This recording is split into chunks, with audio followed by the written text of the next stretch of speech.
नमस्कार दोस्तों, स्वागत है आपका अपने चैनल तुलसी एजुकेशन महोबा में।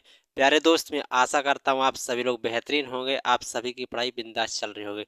तो प्यारे दोस्त, जैसा कि आप सभी लोग जानते हैं कि अब हम एसएससी जीडी का प्रैक्टिस सेट करते हैं डेली का डेली। तो प्यारे दोस्त, मैं आशा करता हूँ आप सभी ने प्रैक्टिस सेट नंबर 1 को बेहतर तरीके से किया होगा और समझा होगा। उसमें जो क्वेश्चन थे साथ ही एक बेहतर लेवल के क्वेश्चन थे, और ठीक मैं उसी प्रकार आपके सामने प्रत्येक सेट में क्वेश्चन लेकर आऊँगा। तो प्यारे दोस्त, आज आपके सामने प्रैक्टिस सेट नंबर 2 है। तो प्यारे दोस्त, आज के प्रैक्टिस सेट में भी एक बहुत प्यारे प्यारे क्वेश्चन में लेकर आया हूँ। तो सभी दोस्त आज के प्रैक्टिस सेट को बिना टाइम वेस्ट किए स्टार्ट करेंगे। प्यारे दोस्त, आपके सामने क्वेश्चन नंबर 1 लिखा है, तो सभी साथी यहाँ पर समझेंगे सभी दोस्त, और इसका बताएंगे कि इसका सही जवाब क्या होने वाला है। तो सभी दोस्त देखेंगे आपका जो क्वेश्चन टाइम एंड वर्क से क्वेश्चन है। तो यहाँ पर देखेंगे ए तथा बी मिलकर किसी कार्य को 12 दिन में तथा बी और सी मिलकर इसे 15 दिन में पूरा कर सकते हैं। यदि सी की तुलना में ए दोगुना अच्छा कार्यकारी है तो उस कार्य को पूरा करने में बी अकेला कितना समय लेगा। प्यारे साथी, आपसे यहाँ पर बी के द्वारा पूछा जा रहा है कि बी कितना टाइम लेगा। तो सभी साथी यहाँ पर देखेंगे ए तथा बी, ए प्लस बी मिलकर करते हैं दोस्त कितने दिन में? 12 दिन में। ठीक है, ए प्लस बी मिलकर करते हैं 12 दिन में, और बी प्लस सी मिलकर करते हैं 15 दिन में।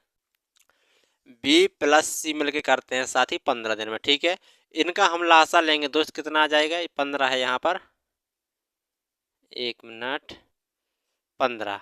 इनका लासा लेंगे दोस्त, हमारा आ जाएगा 60, और 60 हम कहेंगे कि हमारा टोटल वर्क है। तो 12 पंचे 60 जो हो जाएगा, और 15 चौको 60 जो हो जाएगा। लेकिन आपसे कह रहा है साथी यहाँ पर कि जो सी की क्षमता है वो ए से दुगनी है। सी की तुलना में ए दोगुना अच्छा कार्यकारी है। यदि हम यहाँ पर देखें साथी, जो ए है और सी है, तो कह रहा सी की तुलना में ए दोगुना अच्छा है। यदि हम सी की क्षमता को 1 मानते हैं तो ए कितना हो जाएगा? दोगुना हो जाएगा। और यहाँ पर देखेंगे सभी दोस्त, ए और बी, ए बी दोनों की क्षमता 5 थी, जबकि यहाँ पर ए की क्षमता 2 है। तो हम कह सकते हैं दोस्त बी की क्षमता कितनी होगी? 3। तो 3 और 2 5, दोनों की 5 क्षमता हो जाएगी। ठीक है, और फिर यहाँ पर बी की साथ ही कितनी निकली? 3, और सी की 1 थी, जबकि बी और सी दोनों मिलकर की क्षमता 4 थी। तो यहाँ पर भी दोनों की कितनी आ चुकी है? 4, और बी की हम क्षमता निकाल चुके हैं कितनी? 3। फिर आपसे यही पूछा है कि बी कितना समय लेगा उस कार्य को पूरा करने में, जबकि जो कार्य था दोस्त वो टोटल कितना था? 60। 60 काम को 3 की क्षमता से करेगा, साथ ही कितना आ जाएगा? आप कहेंगे 20 दिन। कितना आ जाएगा? 20 दिन। तो यहाँ पर जो ऑप्शन नंबर होगा दोस्त, ऑप्शन नंबर आपका डी राइट हो जाएगा। बड़ा प्यारा क्वेश्चन था दोस्त, और अच्छे लेवल का क्वेश्चन था। अब सभी दोस्त बताएंगे अगला क्वेश्चन। देखेंगे दोस्त, क्वेश्चन नंबर आपके सामने 2 लिखा है। एक बड़ा ही प्यारा क्वेश्चन है, सभी छात्र यहाँ पर देखेंगे इसका सही जवाब क्या होगा। 3 विद्यालयों में ए बी तथा सी के छात्रों का अनुपात 5:4:7 है। ठीक है, इन विद्यालयों में छात्रों की संख्या में क्रमशः 20%, 25% और 20% की वृद्धि होती है। तो अब अनुपात क्या होगा आपको बताना है कि वृद्धि होने के बाद अब छात्रों की संख्या क्या रह जाएगी। तो सभी साथी यहाँ पर देखेंगे, यदि शुरुआत में आपके सामने 3 विद्यालय थे, ए बी सी करके 3 विद्यालय थे, इनमें जो छात्र थे 5, 4 और 7 का रेशियो था। हम दोस्त आसान करने के लिए इसमें 0 बढ़ा देते हैं, जो 50, जो 40 और जो 70 हो जाएगा। ठीक है, फिर इसमें कह रहा है 20%, 25% और 20% की वृद्धि होती है। तो इसमें यदि हम 20% निकालेंगे वृद्धि, तो हम निकालेंगे 120, 120%। तो कितना आ जाएगा? आप कहेंगे 2 जीरो से 2 जीरो कट जाएगा, और 12 पंचे 60 जी आ जाएगा। ठीक है, इसमें 25% की वृद्धि निकालेंगे तो जी आ जाएगा आपका 125/100 आ जाएगा।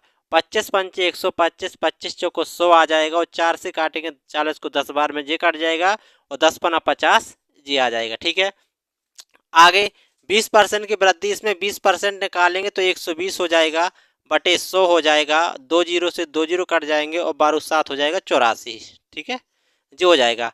वृद्धि हो जाने के बाद आपका जे निकल के आया। अब आपसे पूछ रहा कि इनका रेशियो क्या होगा। ठीक है, देखेंगे यहाँ पर 2 से काटते हैं तो जे आ जाएगा 30, और 2 से काटते हैं जी आ जाएगा 25 और 2 से काटते हैं जी आ जाएगा आपका 42। तो इस प्रकार का ऑप्शन कौन सा मैच कर रहा है, तो आप कहेंगे साथी 30, 25 और 42 का ऑप्शन नंबर ए राइट हो जाएगा। दोस्त बड़ा ही अच्छा क्वेश्चन था, एसएससी जीडी में पूछा गया सवाल है दोस्त आपके सामने। ठीक है, अब सभी साथी अगला सवाल को करेंगे।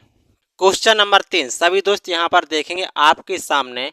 क्वेश्चन नंबर 3 बड़ा ही प्यारा क्वेश्चन है। एक दुकानदार 10% की बेईमानी क्रय के समय करता है, ठीक है, और ऐसे बटकरों का प्रयोग करता है जो बराबर के बटकरों से 10% कम है, तो उसके द्वारा कुल अर्जित लाभ क्या होगा। एक साथी बेईमान दुकानदार था, जब वो किसी वस्तु को खरीदने गया तो उस जो खरीद रहा था उसने जिससे खरीद रहा था उसकी तुलना में उसने 10% प्रॉफिट वहां से कमा लिया।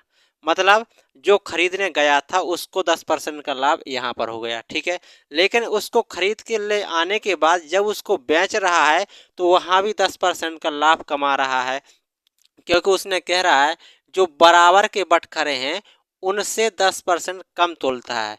दिखा रहा है बराबर लेकिन तोल रहा है 10% कम। तो हम यहाँ पर कह सकते हैं कि दोनों स्थिति में दुकानदार वाले को ही फायदा हो रहा है। ठीक है, जब दोनों स्थिति में दुकानदार वाले को फायदा होगा तो यहाँ पर 10% का साथ ही फ्रैक्शन निकालेंगे, कितना आ जाएगा 10% का फ्रैक्शन कहेंगे, आप कहेंगे 1/10। ठीक है, और इस वाले के यदि 10% का फ्रैक्शन निकालते हैं तो इसका भी आ जाएगा कितना 1/10 आ जाएगा। उसको दोनों कंडीशन पर लाभ हुआ तो यहाँ पर देखेंगे पहले यहाँ 10 था, ये 1 का लाभ हुआ तो कितना हो गया 11। ठीक है, यहाँ भी उसने 10 बताया लेकिन यहाँ भी उसने 11 कमा लिया। तो यहाँ पर ओवरऑल कितना हो जाएगा, यहाँ 100 और यहाँ हो जाएगा 21, 121। तो कितना लाभ हो गया, आप कहेंगे 21 का। कितने पे हो गया, आप कहेंगे 100 पे हो गया। कितना परसेंट हो गया, तो 100% का गुणा करा देंगे, काट देंगे तो बचेगा आपका 21%। तो ऑप्शन नंबर बी राइट हो जाएगा। आप चाहें तो ऐसा कर सकते हैं दोस्त, इसका जो रामबाण फॉर्मूला होता है x + y + xy/100, आप इसमें रखेंगे तो भी आपका आ जाएगा। ठीक है, इसमें रख देंगे 10 + 10 + 10 × 10/100, 2 जीरो से 2 जीरो कटेंगे, 10 और 10 20 और यहाँ हो जाएगा 21। तो यहाँ से भी आपको 21% आ जाएगा। आप ऐसे करें या ऐसे करें, ये फॉर्मूला है, ये रेशियो मेथड है दोस्त। ठीक है, आशा करता हूँ दोस्त आपको समझ में आया होगा। इसका जो आंसर होगा ऑप्शन नंबर बी राइट हो जाएगा। अब सभी साथी अगले क्वेश्चन की ओर बढ़ेंगे। क्वेश्चन नंबर 4 आपके सामने दोस्त है, रेलगाड़ी से क्वेश्चन है, एक अच्छा क्वेश्चन है। सभी साथी यहाँ पर बताएंगे कि इसका सही जवाब क्या होगा। दो रेलगाड़ी की चाल का जो अनुपात है दोस्त 6:7 है। यदि दूसरी रेलगाड़ी 4 घंटे में 364 किलोमीटर की दूरी तय करती है तो पहली रेलगाड़ी की चाल क्या होगी। एक बहुत ही प्यारा क्वेश्चन है, देखेंगे यहाँ पर दोस्त। रेलगाड़ी की जो चाल का अनुपात है, स्पीड का अनुपात, स्पीड एस फॉर स्पीड, इसका अनुपात दे रखा है 6:7 दे रखा है। ठीक है, लेकिन आपसे कहा है कि जो दूसरी रेलगाड़ी है वो 4 घंटे में 364 किलोमीटर चलती है। तो सभी साथी जानते हैं कि जो चाल बराबर होता है वो दूरी बटे समय होता है।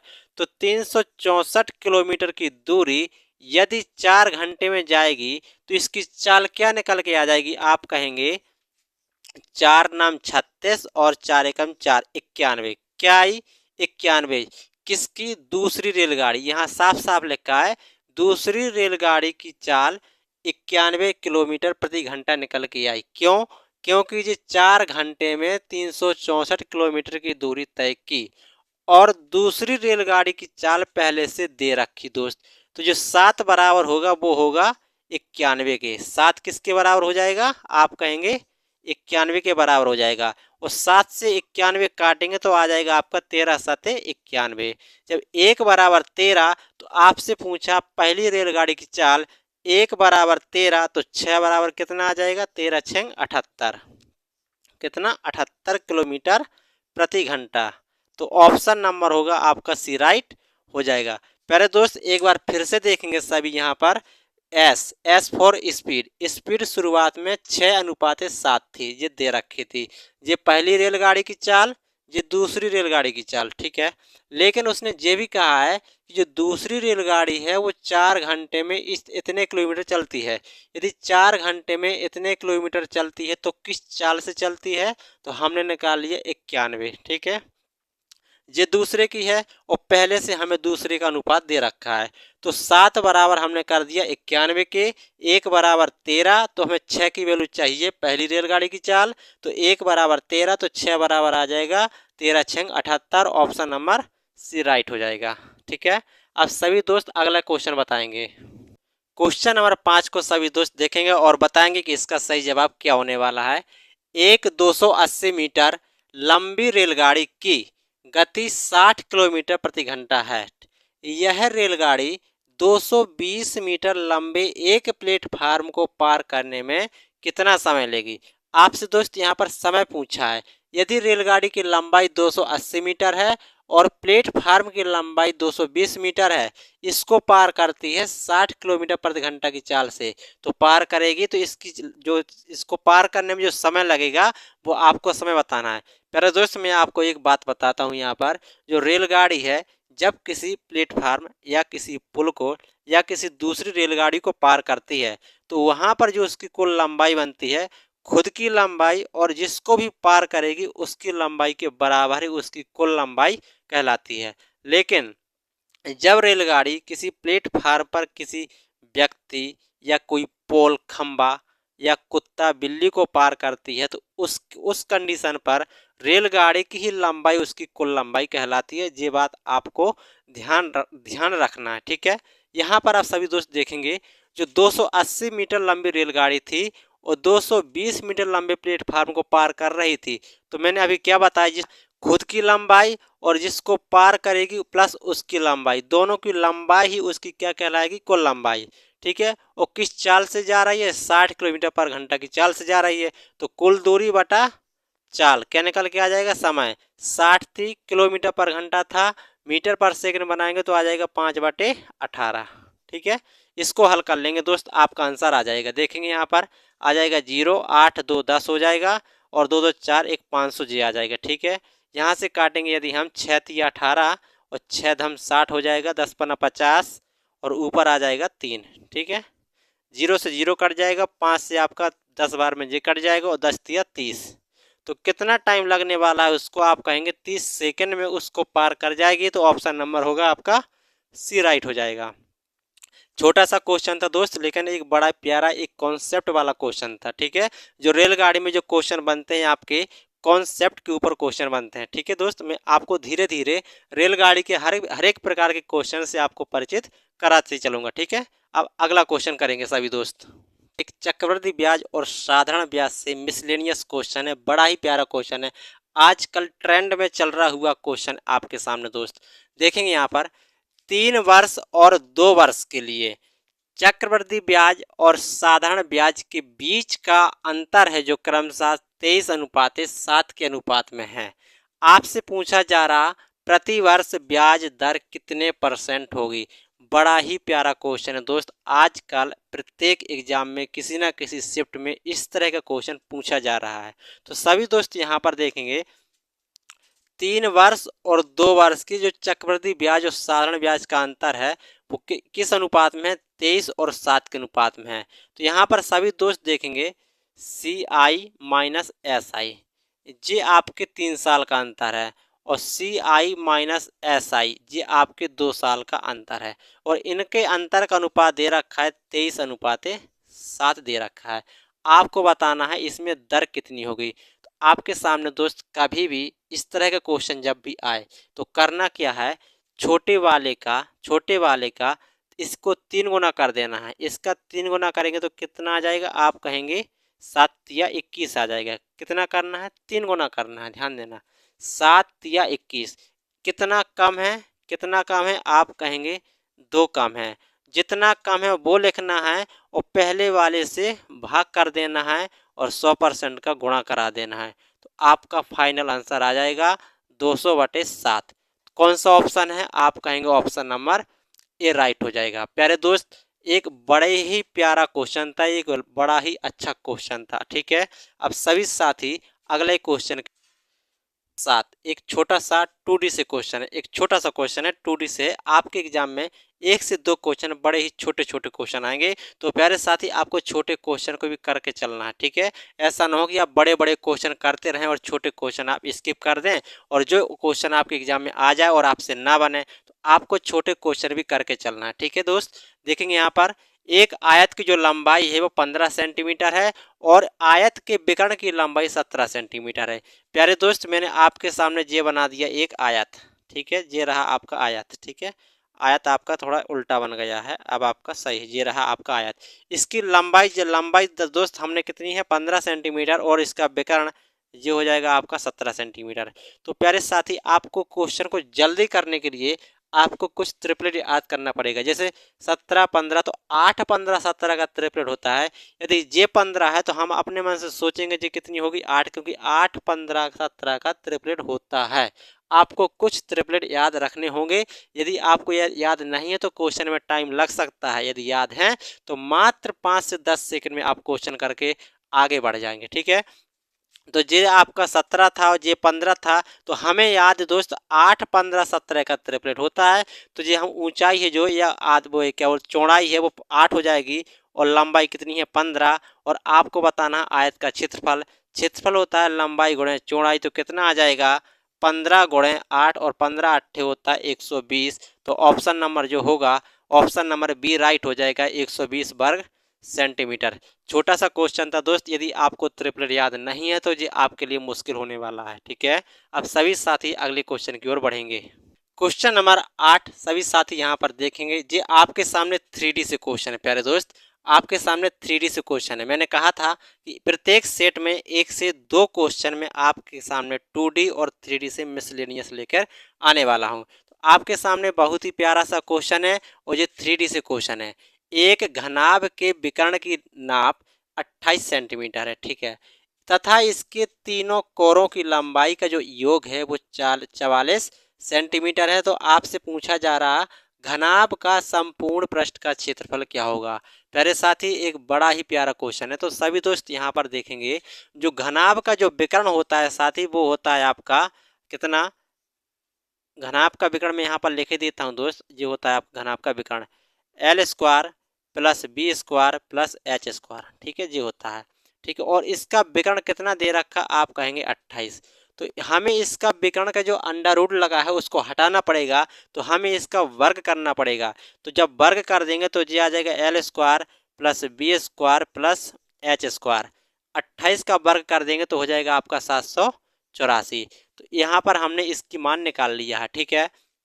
और आपसे यहाँ पर ये भी कह रहा है कि कोरों की लंबाई के योग, यानी कि लंबाई प्लस चौड़ाई प्लस ऊंचाई का जो योग दे रखा है दोस्त वो दे रखा है 44। लेकिन आपसे पूछा जा रहा है कि संपूर्ण पृष्ठ का क्षेत्रफल मतलब 2LB plus BH plus HL, इसकी वैल्यू आपको बतानी है क्या होगी, इसका मान आपको बताना पड़ेगा। तो इसके लिए क्या करेंगे, हम इसको पकड़ेंगे और इसी से सॉल्व कर देंगे। यहाँ पर देखेंगे L plus B plus H बराबर कितना है 44। यहाँ पर करेंगे हम दोनों पक्षों का वर्ग। मैं दोस्त लिख नहीं रहा हूँ, बोल रहा हूँ, ठीक है। यहाँ पर हम करेंगे दोनों पक्षों का वर्ग, तो आ जाएगा आपका इसका स्क्वायर और इसका स्क्वायर, ठीक है। तो आ जाएगा आपका L square plus B square plus H square plus G आ जाएगा आपका यहाँ पर 2LB plus BH plus HL, ठीक है। और 44 का वर्ग क्या होता है आपको याद रखना पड़ेगा। यदि किसी छात्र को याद नहीं है तो मैं यहाँ पर निकाल के बता रहा हूँ कितना होगा, ठीक है। 44 जी रखा आपका, 44 का वर्ग करेंगे तो 4 का हो जाएगा 16, 4 का भी हो जाएगा 16, 4 चौको 16 दूना हो जाएगा आपका 32, ठीक है। और यहाँ पर निकाल लेंगे 6 2 1 3 और 6 3 9 और 1 1936। तो 44 का वर्ग होता है दोस्त आपका 1936। पर दोस्त वर्ग निकालते कैसे हैं मैंने एक वीडियो बना रखी है, आप जा करके वहाँ पर देख सकते हैं, ठीक है। तो 44 का वर्ग दिया गया, तो इसका मान दोस्त आपको पता है कितना है 784। इसका मान 784 है, तो यहाँ बचेगा 2LB plus BH plus HL, और यहाँ से 1936 में से माइनस कर देंगे 784, माइनस कर देंगे 784। तो आपको जो पूछा जा रहा है वो निकल के आ जाएगा। देखेंगे यहाँ पर 6 में से 4 जाएगा बचेगा आपका 2, 13 में से 8 जाएगा बचेगा 5 और 8 में से 7 गया 1 और 1 11, 1152 बचेगा। संपूर्ण पृष्ठ का क्षेत्रफल कितना होगा? 1152 वर्ग सेंटीमीटर। तो ऑप्शन नंबर आपका सी राइट हो जाएगा। प्यारे साथी, SSGD में पिछले कई एग्जामों में इस तरह का क्वेश्चन पूछा गया है, तो आपको इस तरह के क्वेश्चन में पकड़ बना के चलनी है, ठीक है, और सभी फॉर्मूले याद रखना है आपको, ठीक है। अब सभी दोस्त अगला क्वेश्चन बताएंगे। क्वेश्चन नंबर 9 आपके सामने दोस्त, क्वेश्चन नंबर 9 एक बड़ा ही प्यारा क्वेश्चन है आपके सामने, गोले का क्वेश्चन है। ये भी आपके सामने 3D से ही क्वेश्चन है दोस्त, ठीक है। एक गोले की त्रिज्या में 20% की वृद्धि होने पर इसके आयतन पर क्या प्रभाव पड़ेगा? घटेगा या बढ़ेगा? आपको बताना है, लेकिन आपसे पूछ रहा है क्या वृद्धि होगी। आपसे कुछ भी पूछ सकता है, क्या परिवर्तन होगा। यदि आपका घट रहा है क्षेत्रफल तो हानि हो जाएगी, और बढ़ रहा है तो वृद्धि हो जाएगी। इसमें क्या है, आपसे कुछ भी पूछ सकता है, ठीक है। तो गोले का आयतन आपको पता होने चाहिए, क्योंकि आपसे यहाँ पर आयतन पूछ रखा है। जो गोले का आयतन होता है दोस्त, वो होता है 4/3 पाई आर क्यू होता है। इसको भाड़ में जाने दो, तुम फॉर्मूला याद रखो, बाकी को छोड़ दो। हमें त्रिज्या दे रखी है, तो त्रिज्या से मतलब है, बाकी से कोई मतलब नहीं है हमें, ठीक है। क्या है त्रिज्या? आर क्यू है 20%, और 20% की जो फ्रैक्शन होती है दोस्त, वो होती है 1/5। यदि पहले त्रिज्या 5 थी, वृद्धि होकर कितनी हो चुकी है? आप कहेंगे 1 की वृद्धि हुई तो कितनी हो चुकी है? 6। पहले त्रिज्या 5 थी, 1 की वृद्धि हुई तो 5 1 कितनी हो चुकी है? 6। तो त्रिज्या कितनी थी? आर क्यू थी। तो 5 का घन करेंगे तो कितना हो जाएगा? 125 आ जाएगा। तो पहले आयतन कितना था? 125 था। 6 हो गया। अब तो 6 का घन करेंगे तो कितना आ जाएगा? 216। अब आयतन और 216 हो गया। तो पहले आयतन 125, अब आयतन 216, कितना बढ़ा? तो आप यहाँ पर निकाल लेंगे। 6 में से 5 गया 1, और यहाँ बचा 11, 11 में से 2 गया, कितना बचा आपका? 9, 91, और यहाँ पर बचेगा आपका कुछ नहीं। तो यहाँ आ जाएगा आपका 125, क्योंकि 91 बढ़ा, किस में बढ़ा? 125 में बढ़ा। कितना परसेंट बढ़ा? यहाँ परसेंट निकाल लेंगे। 25 पंचे 125, 25 चौको 100 आ जाएगा। 4 का गुणा कराएंगे, 4 एकम 4, 4 नम कितना आ जाएगा? 36/5। 5 से काटेंगे, यहाँ पर आ जाएगा आपका 5 7 35 हो जाएगा, और हो जाएगा आपका 14, 5 दूना 10, 4 5 8 40, 72.8%। तो ऑप्शन नंबर आपका सी राइट हो जाएगा। प्यारे दोस्त, जब भी आपके सामने किसी गोले में, किसी बेलन में, कुछ भी आपके सामने की त्रिज्या में या भुजा में इतने परसेंट की वृद्धि होती है या इतने परसेंट की हानि होती है, फाइनली आपसे पूछेगा इसके आयतन में या इस क्षेत्रफल में क्या परिवर्तन होगा। तो आपको फॉर्मूला याद रखना है, और जिसमें जिसका मान दिया हो उसको पकड़ के चलना है, बाकी को इग्नोर कर देना है, ठीक है दोस्त। अब दोस्त अगला क्वेश्चन बताएंगे आपके सामने। नेक्स्ट क्वेश्चन 10 आपके सामने। सभी दोस्त क्वेश्चन नंबर 10 देखेंगे आपके सामने। ये लास्ट क्वेश्चन है प्यारे दोस्त, एक बड़ा ही प्यारा सा क्वेश्चन है, तो इसको और सभी दोस्त समझेंगे और इसका सही जवाब बताएंगे क्या होने वाला है। किसी वस्तु को ₹900 में बेचने पर प्राप्त लाभ उस वस्तु को ₹600 में बेचने पर हुई हानि का दोगुना है। लाभ हानि का दोगुना है, ठीक है। कैसे? आप सभी साथी जानते हैं प्रॉफिट और लॉस कब होता है, ठीक है। यहाँ पर कह रहा है 900 में बेचने पर हुआ लाभ, तो लाभ कब होगा? जब क्रय मूल्य से ज़्यादा विक्रय मूल्य होगा तो लाभ हो जाएगा। तो यहाँ पर प्रॉफिट हो जाएगा आपका कितना? जब 900 में बेचा तो क्रय मूल्य कितना रहा? हमने कहा सीपी है। प्रॉफिट यही तो होता है आपका, लाभ बराबर विक्रय मूल्य माइनस क्रय मूल्य, यही तो लाभ होता है आपका। तो जी आपका क्या है? प्रॉफिट है दोस्त। मैं आपको बिल्कुल बेसिक से कॉन्सेप्ट समझा रहा हूँ, और बेसिक के साथ ट्रिक भी लगा रहा हूँ दोस्त, आपको समझने में कोई दिक्कत नहीं आने वाली, ठीक है। फिर कह रहा वस्तु को ₹600 में बेचने पर हुई हानि। यदि लॉस हानि होगी तो हानि हानि बराबर क्या होता है? क्रय मूल्य माइनस विक्रय मूल्य। तो कितने में बेचा? 600 में बेचा, तो सीपी माइनस 600, तभी तो हानि होगी दोस्त। बेचा है इसलिए विक्रय मूल्य है, और विक्रय मूल्य क्रय मूल्य से कम है तो आपको हानि हो जाएगी। तो अब आप यहाँ पर आ गए प्रॉफिट और लॉस। अब कह रहा है जो हानि हुई है ना दोस्त, यहाँ फिर से समझेंगे। प्राप्त लाभ, किसी वस्तु को 900 में बेचने पर प्राप्त लाभ यानी कि जी, ठीक है, लाभ उस वस्तु को ₹600 में बेचने पर हुई हानि, हानि का दोगुना है। कौन? लाभ हानि का पहले से दोगुना है। तो यहाँ पर देखेंगे दोस्त, 900 माइनस CP और आ जाएगा CP माइनस 600। यहाँ पर समझेंगे लाभ हानि का पहले से 2 गुना है। यदि दोनों वैल्यू को बराबर करना है तो हमें इसको 2 गुना करना पड़ेगा, तो दोनों वैल्यू बराबर हो जाएंगे। ठीक है, इसको सॉल्व कर लो। अब आप 900 माइनस CP आ जाएगा 2CP माइनस 6 दूना 1200 आ जाएगा। ठीक है, यहाँ पर देखेंगे 12 9 हो जाएगा 21, कितना आ जाएगा 2100 और 1 CP जी इस तरफ जाएगा तो हो जाएगा 3CP और 3CP से जे कट जाएगा 3 7 21, तो CP बराबर आ जाएगा आपका 700। और आपसे यही पूछा था कि तो वस्तु का क्रय मूल्य कितना था। क्रय मूल्य हम कॉस्ट प्राइस CP ही बोलते हैं, तो कितना आया 700, तो ऑप्शन नंबर होगा वो C राइट हो जाएगा। प्यारे दोस्त, एक बड़ा ही प्यारा सा क्वेश्चन था। तो प्यारे साथी, आज की जो क्लास थी, आज का जो प्रैक्टिस सेट था दोस्त, यहीं पर समाप्त करते हैं। प्यारे दोस्त, यदि आप चैनल में कोई भी छात्र नया जुड़ा है तो चैनल को सब्सक्राइब जरूर कर ले और क्लास को अपने सभी दोस्तों तक शेयर जरूर करें। प्यारे दोस्त, आज की क्लास को यहीं पर समाप्त करते हैं और आपको आज की क्लास कैसी लगी दोस्त, कमेंट बॉक्स में कमेंट करके ज़रूर बताएं सभी दोस्त। तो प्यारे दोस्त, आज के लिए इतना ही, मिलेंगे फिर कल एक नई वीडियो में। धन्यवाद सभी दोस्तों को।